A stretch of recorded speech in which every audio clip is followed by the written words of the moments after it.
کا نتیجہ بیان کرتے ہیں کہ اس سچی آرزو کا نتیجہ کیا نکلتا ہے۔ نمبر 1، سچی آرزو ہی سعی و عمل کی محرک بنتی ہے۔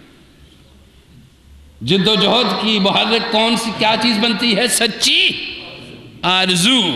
تیرے اندر آرزو ہی پیدا نہیں ہوئی تو حرکت کس چیز کو ہوئے گی؟ آرزو ہی نہیں تو حرکت کیا ہوگی؟ نمبر 2، تقدیر اس وقت تک نہیں بدلتی جب تک آرزو نہ بدلے۔ تقدیر اس وقت تک نہیں بدلتی جب تک آرزو نہ بدلے۔ اور نمبر 3، آرزو بدل جائے تو تقدیر بھی بدل جاتی ہے۔ آرزو بدل جائے تو تقدیر بھی بدل جاتی ہے۔ جیسی آرزو ہوتی ہے ویسی ہی تقدیر ہوتی ہے۔ جیسی آرزو ہوتی ہے ویسی ہی تقدیر ہوتی ہے۔ اب قرآن مقدس اس کے اوپر 2 نصوص بیان کرتا ہے، 2 آیات۔ یہ جو میں نے نظریہ پیش کیا کہ سچی آرزو ہی سعی اور عمل کی محرک ہے، جس کے اندر آرزو لگن سچی نہیں، اس کا کئی نام ہے، اس کے اندر نہیں۔ آصف صاحب صبح اٹھ کر آ کے وقت پہ اپنی ورکشاپ نہیں کھولیں گے یہ آرزو رزق حلال لے کر، تو شام کو یہ کچھ جیب میں ڈال کے واپس جائیں گے؟ جی نہیں، لیکن جی لوگوں کو چھوڑو، آرام سے بیٹھ جاؤ، شام کو تھیلی بھر کے لے جائیں گے۔ مجھے نہیں معلوم کہ کوئی ایس ایچ او بھی تھیلی بھر کے اس طرح لے جاتا ہو جب تک 5 10 100 گالیاں نہیں سنتا کسی کی۔ وہ بھی اس کی ایک مشقت ہے نا۔ اور جو جتنی زیادہ کمائے گا اتنی گالیاں بھی، جو 1.5 2 ارب کمائے گا 15 16 کروڑ سے گالیاں کھائے گا، وہی ہوتا ہے نا۔ وہ بھی اس کی ایک مشقت ہے، گالی سننا بھی ایک بڑا کمال ہے بھائی۔ نہیں سنتے روزانہ کتنے لیٹر مارتی ہے روزانہ 15 16 کروڑ عوام، پھر بھی بوریاں کھینچی جا رہی ہے۔ یہ بھی ایک مشقت ہے۔ یہ مشقت حاصل کرنے کے لیے بھی بندے کا دل گردہ چاہیے۔ عام آدمی یہ کام بھی نہیں کر سکتا۔ یہ یامنی ہر آدمی کل یعمل علی شاکلتی، جس راستے پہ جو جا رہا ہے وہ اس کی سعی و عمل ہے۔ کوئی کہتا ہے یار مجھ سے گالی نہیں سنی جاتی، میں اپنی روٹیاں چھوڑ دیتا ہوں، میں نہیں کھاتا، نہیں میں کھاتا نہیں یار، میں عزت کی ایک چپاتی کھا لوں گا، پر مجھ سے بھیج دی۔ ایک یہ جملہ ہے، او دین دیو یار ساڑھے نل کیل لگ جانا ہے۔ ایک جملہ یہ ہے، گوپتے چلو جو سارا کچھ۔ ایک یہ جملہ ہے، یہ ہے قرآن کہہ رہا ہے آرزو اس کی وہ ہے اور آرزو اس کی۔ یہ جو کہتا ہے نہیں میں خشک روٹی کھا لوں گا مگر اپنی ماں کو کسی کو گالی نہیں دینے دوں گا، اپنی عزت کو برباد نہیں کروں گا، اس کی بھی ایک ٹھکانہ ہے، اور وہ جو وہ کر رہا ہے اس کا بھی ایک ٹھکانہ ہے۔ اس کا ٹھکانہ یہاں جو بھوک برداشت کر رہا ہے، حلال کی ایک آدھ کھا رہا ہے، اس کا ٹھکانہ کیا ہوگا؟ پروردگار فرماتا ہے تو بھوک برداشت کر رہا ہے میری خاطر، پیاس برداشت کر رہا ہے میری خاطر، کیا مطلب؟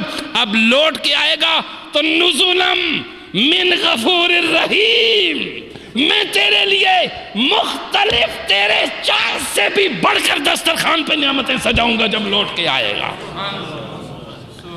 رنگ رنگ کے کھانے سجاؤں گا تیرے لیے جو عارضی بھی نہیں ہوں گے، خالدین فیہا ابدا، تو ہمیشہ وہ نعمتیں تجھے ملتی رہیں گی۔ پر بس 2 آیتیں سنا کے آپ کو اجازت چاہوں گا۔ دلیل اس کے اوپر جو میں نے آپ کو دی ہے کہ آرزو بدل جائے تو تقدیر بدل جاتی ہے۔ مثلا پاکستان کے حکمرانوں کی آرزو بدل جائے کہ ہم نے جوتے نہیں کھانے، لوگوں کو عوام کو بھوک نہیں مارنی، بھوکا نہیں مارنا، کھیت لے لائیں گے ہمارے، اور وہاں سے لے کر آخر تک ڈیم بنانا شروع کر دے، ہر کوئی تو آرزو بدل گئی تو تقدیر بدلے گی کہ نہیں بدلے گی؟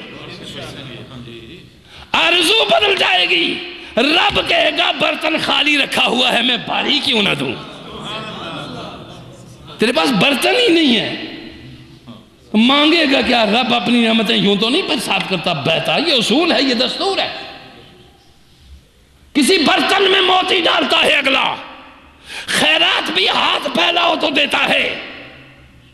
ارشاد فرمایا ان اللہ لا یغیر ما بقوم حتی یغیروا ما بانفسہم. اللہ کسی قوم کی حالت نہیں بدلتا جب تک وہ خود اپنی نفسی حالت کو یا اپنی آرزو کو نہیں بدلتے.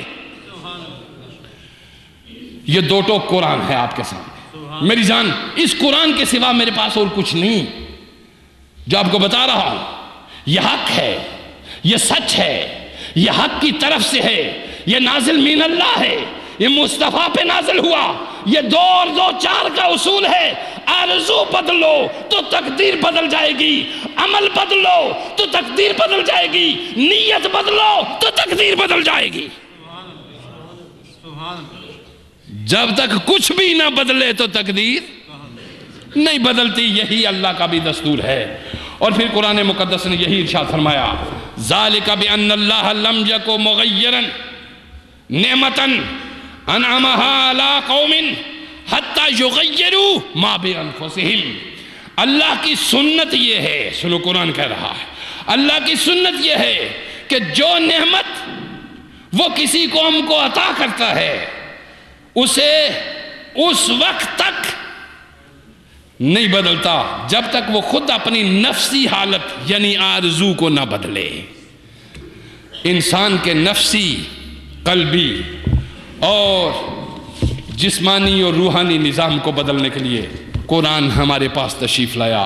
اور یہ قرآن زندہ ہے، اور یہ زندہ خدا کا کلام ہے، اور زندہ کتاب ہے، اور زندہ دستور ہے.